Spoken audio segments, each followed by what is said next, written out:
that if such kind of an incident takes place, which is an incident of mistaken identity. So what are the police procedures in Kenya? How does the Kenyan police operate? Do they shoot the people in the car? Do they shoot at the vehicle directly? Do they shoot at the do they shoot to deflate the tires? What are the police procedures in Kenya about this? Well, Faruqi, thank you.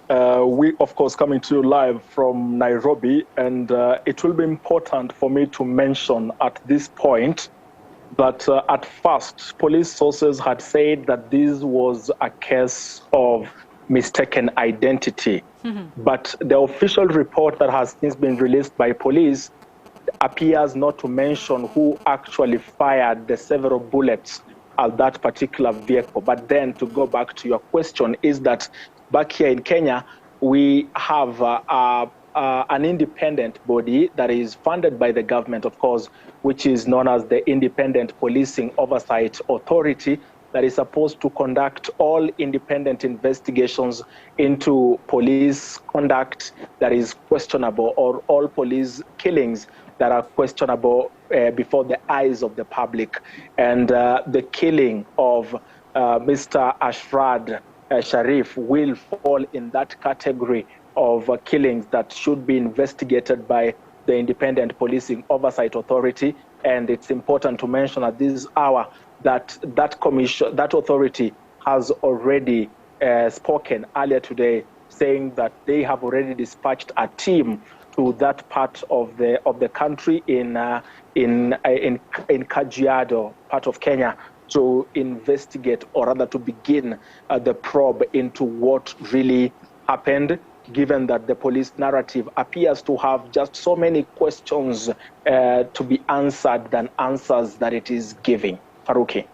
Okay, so I would also like to know that has any of the victims previously under the police killings, have the victims, any of them, have they found any justice? Have they found justice? Have the culprits been taken to the task?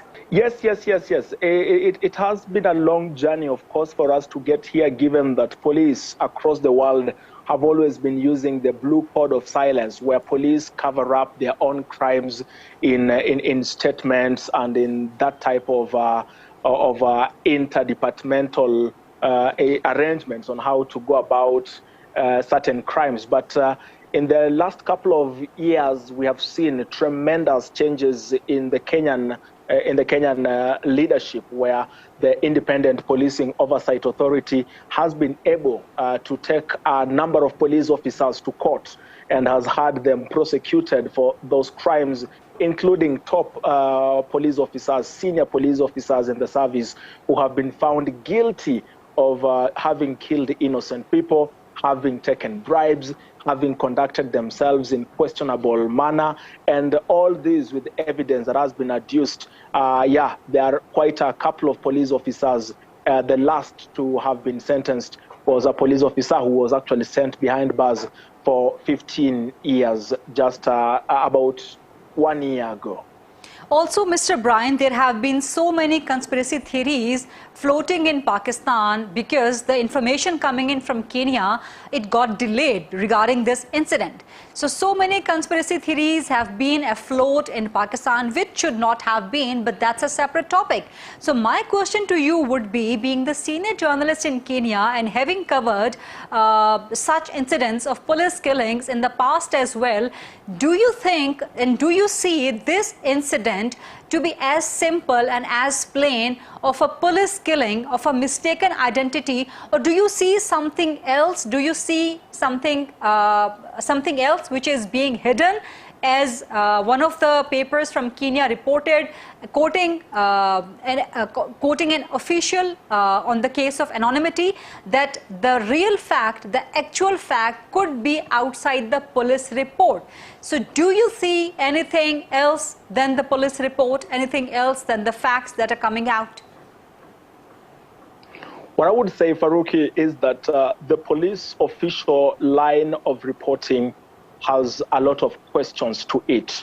And I want you to remember that police began by saying that Mr. Sharif was shot at during a hot pursuit for a child who had been kidnapped. The original narrative says that there was this man who had a child in their vehicle in a separate point in Nairobi, whereby someone came into the vehicle, abducted the child and stole the vehicle. That means that this thief, this purported thief, went into the vehicle and drove off together with the child. And it was then that police were investigating it, and the vehicle that Mr. Sharif Mohammed was traveling in matched the description that had been given earlier on to the police department. But then that narrative comes to be questioned in the manner that police go ahead to say that when Mr. Mohammed Sharif, traveling from the southern parts of Kenya in Magadi, gets to this roadblock in Kajiado, but they say it was not an exact roadblock. The police report does not say if the roadblock was being manned by anyone. It just says that there were some stones on the road appearing to have been a roadblock, and Mr. Sharif and Mr. Kuram Ahmed did not stop at that roadblock, but decided to proceed with their journey. And it was after they decided to proceed that they had gunshots being directed at them. Notice at this point, police are not saying who was firing those gunshots. In the official police report, they don't say who was firing those shots. They just say so many gunshots were being fired at the vehicle. And it is at this moment, I would say that the two cases appear to be very separate from each other, because we have a very professional police service back here in Kenya. I would vouch for them as a very professional service. You would not expect police officers to be shooting at a vehicle in a rescue mission. And they have shot at this vehicle 9 times. 9 times at very crucial spots of that particular vehicle. Are you saying, Mr. Brian, are you implying that the shooting could have taken place from some other party, from some third party, instead of from the police? I'm not saying that. All I'm saying is that the shooting of this particular vehicle appear to have been different from the rescue mission that has been alluded to in the official police report, because you don't shoot at a vehicle aimlessly and not aiming at deflating it and immobilizing the occupants if you are indeed on a rescue mission or a rescue operation. So I'm saying that the vehicle in which the deceased journalist, our colleague Mohammed Ashraf, was traveling in was actually shot at 9 times. That cannot have been a rescue mission, or rather, it's very questionable that anyone wanted to rescue a child abducted and in that particular vehicle. And Mr. Brian, for how long are we looking at? How many days, how many weeks, months that the investigation of this particular incident could come out, or we could expect a report about it? That is difficult to tell. That's difficult to tell, but I know that the Kenyan government has done 2 things: has promised to expedite investigations into that case, and the Ministry of Foreign Affairs, I also understand, has also promised, if need be, it's going to expedite the expatriation of the remains of Mr. Sharif Mohammed back to Pakistan. But of course, given that it's a matter that we are all looking at, we are all watching this particular issue, we expect that this is an investigation that is going to be taken very seriously by everyone who is involved. Thank you very much, Mr. Brian Oboya, for giving us time right from Nairobi, Kenya, about the incident.